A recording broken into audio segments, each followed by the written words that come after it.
por San Luis por la UCR. Diputado, buenas noches, gracias por atendernos. Buenas noches, un gusto estar en el programa, gracias a ustedes por la invitación. Gracias. En algún punto quería preguntarles cómo van a hacer para negociar, para que finalmente puedan volver a trabajar normalmente, ¿no? O en esta Sí, nueva normalidad. la verdad que hemos venido trabajando bien y con continuidad todas las semanas, pero lo primero que hay que entender es que las normas que se acuerdan después no se pueden cambiar unilateralmente. Es decir, nosotros establecimos un protocolo de sesiones virtuales que fue hecho por consenso, lo votamos con una mayoría grabada, de esa forma nos apartamos del reglamento, como el propio reglamento prevé, y establecimos que de esa forma se tenía que hacer el cambio por consenso. Y el oficialismo trató de avanzar solo haciendo un cambio sobre eso sin tener el consenso del resto de las fuerzas políticas y sobre todo de Juntos por el Cambio, que representa el 45% de la Cámara de Diputados. Y esto es lo primero que objetamos, porque en una democracia constitucional, así como hay un principio de la mayoría, también hay procedimientos, reglas. La mayoría tiene derecho a tratar los temas que proponga, pero cumpliendo con las reglas. Entonces, cuando el protocolo se venció, fue algo temporal, que era para tratar temas vinculados al COVID, fundamentalmente, pasó a regir el reglamento y por eso el reglamento establece las sesiones presenciales.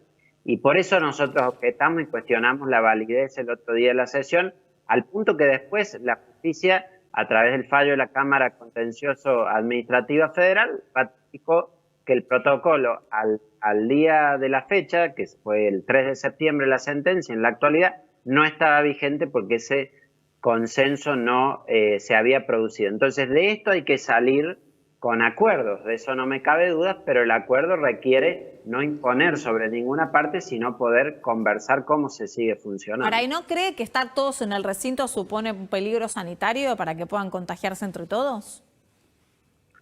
Bueno, es que eso se puede resolver de varias maneras. Primero, se puede ir a un espacio más grande, es decir, la propia legislatura de la provincia de Buenos Aires tuvo ese sistema, se sugirió en muchas oportunidades que se pudiera hacer fuera del recinto en otro lugar que permitiera el adecuado distanciamiento, pero el oficialismo eso no quiso. Lo que se ha planteado sobre todo es que si bien las sesiones virtuales han sido una herramienta positiva para darle continuidad institucional al Congreso, Sí. también es cierto que lo hicimos para tratar muchos temas vinculados a la pandemia y que en general tenían un enorme grado de acuerdo, no requerían mayor discusión porque estaban previamente saldadas esas discusiones en comisiones y se fue ahí y se votó. Cuando se adoptó el sistema, la propia empresa Cisco, y lo manifestó el presidente de la Cámara por el sistema que hemos contratado, Sí. habla de una sesión que a las 7 horas se cae, y esto nos ha pasado, que se ha caído la sesión, y eso hizo que haya que limitar los oradores, no pueden hablar todos los Claro, diputados. ya cambia toda la dinámica.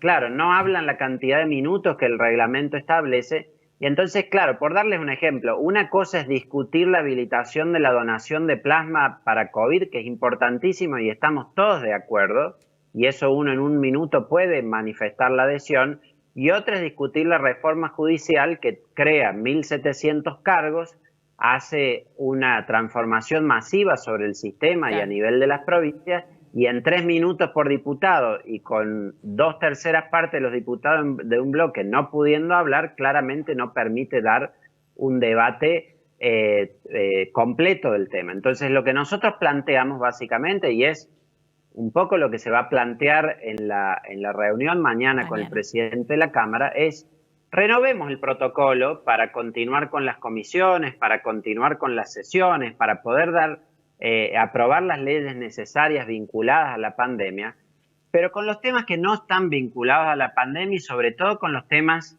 que son más complejos en su discusión o más conflictivos, hagamos para eso las sesiones presenciales donde podamos cumplir el reglamento cabalmente, dar toda la discusión. Hay inclusive una posibilidad que se ha discutido ahí, que me parece muy razonable, que es permitir a los diputados que no pueden directamente asistir, pero porque tienen una razón fundada, porque pertenecen a un grupo de riesgo, tienen un factor de comorbilidad, que eso sí lo puedan hacer telemáticamente.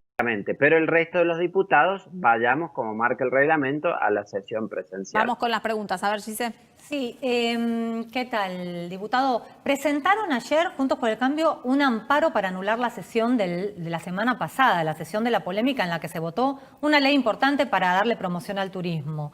Si eso tiene, digamos, si se lo concede la justicia y se anula esa sesión, ¿qué pasa con las leyes? ¿Tienen que volver a votar? ¿Están pensando en hacer otra propuesta si mañana negocian?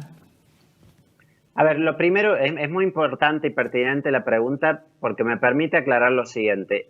La discusión nada tenía que ver con el turismo y con la pesca, al punto de que nosotros le propusimos al oficialismo validar el reglamento, el protocolo de funcionamiento virtual para esa sesión, sacar esas leyes, sancionarlas y discutir el tema al día siguiente. Ellos no quisieron. Le propusimos también renovar por 30 días el protocolo, tratar todos los temas de la manera virtual, a excepción de la reforma previsional, la movilidad jubilatoria, y la reforma judicial. Tampoco quisieron y se negaron a ponerlo por escrito. Esto muestra que no se trataba de esas leyes, sino que lo que el oficialismo claramente quería era tener la herramienta para poder sesionar cuando quisiera y sin consenso de la oposición, sobre todo para tratar la reforma judicial. Y de eso, por supuesto, nosotros nos dimos cuenta. De lo contrario, el oficialismo hubiera aceptado esa alternativa. ¿Pero qué pasaría con esta ley? Lo que nosotros hemos impugnado, sobre todo, es el acta de labor parlamentaria que renueva el protocolo e impone la prórroga sin el consenso, sin la condición que se requería. Sobre el turismo en sí, la ley se puede ratificar si esa consecuencia se produjera. Nosotros desde largo tiempo venimos pidiendo la declaración de la emergencia en turismo, era lo que nuestro dictamen de minoría proponía, que el del oficialismo de hecho no. Lo que se trató fue una media sanción que vino del Senado, que de hecho, si consultan con los sectores turísticos, es insuficiente para ellos lo que se dispuso, pero eso tiene solución o convalidación. Acá el tema real es la discusión del protocolo y cómo se tratan los temas que no hay consenso. Claro. Claramente, como digo, la reforma judicial no es un tema de la pandemia. Puede estar de acuerdo o no estar de acuerdo, pero es claro que es un tema que no es vinculado al COVID. Nico. Diputado, hay países en los cuales, países con sistemas parlamentarios, en los cuales si la asamblea no funciona, no hay gobierno. ¿Han buscado cómo se adaptaron esos países como para traer otras propuestas? Estamos hablando de legislaturas, por ejemplo, la francesa con 570 diputados, el Reino Unido que con salones muy pequeños. ¿Han buscado cómo hicieron ellos para poder seguir funcionando, siendo sistemas en los cuales sí o sí tienen que sesionar como para traer esas ideas y proponerlas? Sí, por supuesto hemos visto muchos antecedentes. Bueno que llames a esa reflexión. Por un lado, acá no es parlamentario el sistema, ¿no? Por eso digo, hay sistemas en los que si no funciona el Congreso, no hay gobierno. Acá el presidente ha seguido gobernando y de hecho ha legislado por decreto y ha usado en oportunidades el decir que el Congreso no funcionaba para continuar legislando por decreto, aun cuando el Congreso estaba en sesiones. Yo creo que no hay que descartar la posibilidad de instalar la virtualidad como un sistema a utilizar. Lo que no puede hacer el oficialismo es hacerlo imponiéndolo y sin acuerdo. Es decir, yo, por darles un ejemplo, fui el primer diputado que presentó un proyecto para establecer las sesiones virtuales en el Congreso. Lo hice el 25 de marzo, apenas 5 días de dictado el aislamiento, pero para eso propuse una reforma del reglamento, es decir, que el propio cuerpo avalara modificar sus reglas para empezar a sesionar virtualmente. Por eso voy a lo del principio. No es el tema del formato de que se establece, sino de que el oficialismo pretenda vulnerar las reglas, salteárselas e imponer un nuevo procedimiento sin reformar el existente, ¿no? Diputado, estábamos fuera del aire hablando con Nicolás acerca de San Luis y las restricciones que tiene. ¿Usted dónde está? ¿Está en su provincia o se quedó acá en la capital? No, estoy de vuelta ahora en mi provincia, aunque estoy en una habitación de hotel donde ha dispuesto la cuarentena el gobierno de la provincia de San Luis, así que estoy aquí aislado. Vine con el PCR negativo. Y aún así tiene que cumplir el aislamiento. Aún así tengo que cumplir un aislamiento que me han dispuesto de 7 días hasta que pueda realizar un nuevo PCR y si confirma otra vez el negativo, ahí me voy a poder ir a mi casa.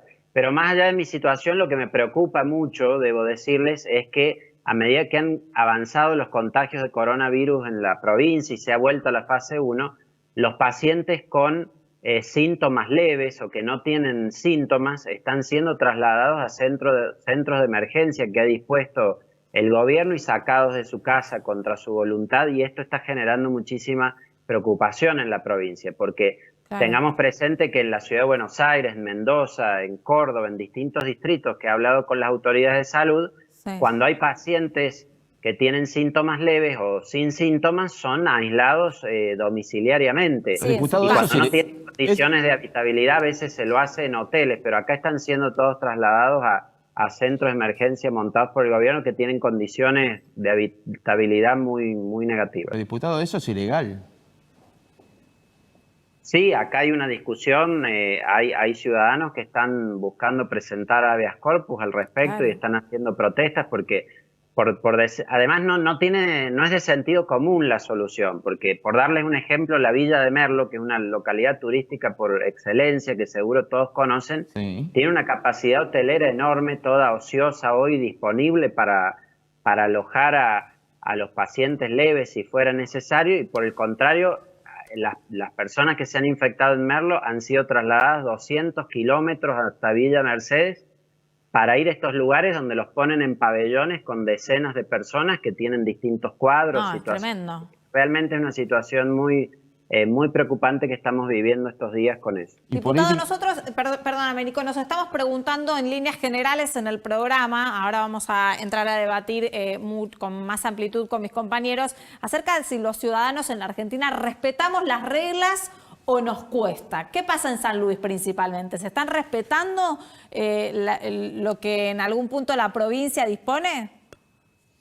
Yo creo que hay mucho ánimo y voluntad de los ciudadanos de cuidarnos entre todos. Sí, yo lo veo a eso. Lo que pasa es que el gobierno es el que no confía en la responsabilidad de los ciudadanos y entonces en vez de apelar a eso siempre apela a mecanismos de control tan duros. Me parece que es un error en general de nuestra política el menospreciar la capacidad de los ciudadanos de cuidarse y ser responsables. Quizás haya una desconfianza mutua, diputado, ¿eh? Fíjate que, por ejemplo, en Uruguay no ha habido ni siquiera cuarentena estricta, obligatoria, y sin embargo tiene infinitamente menos muertes y casos de contagio que nosotros, ¿no? Y acá el Estado se hace responsable de todas las medidas y después también la gente lo hace responsable al Estado por las consecuencias. Hay una desconfianza mutua entre el Estado y la sociedad. Evidentemente, y Uruguay también es otro caso, otra cultura muy diferente también a la de los argentinos, que tendemos generalmente a desafiar a las normas. Por eso le preguntaba en San Luis cómo se están comportando la ciudadanía.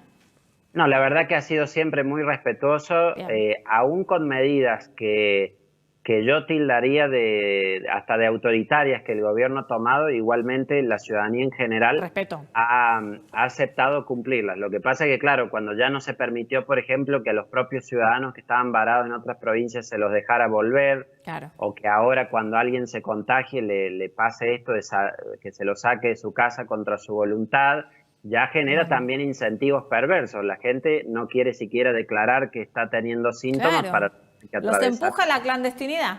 Tremendo. Y está siendo negativo para la salud pública.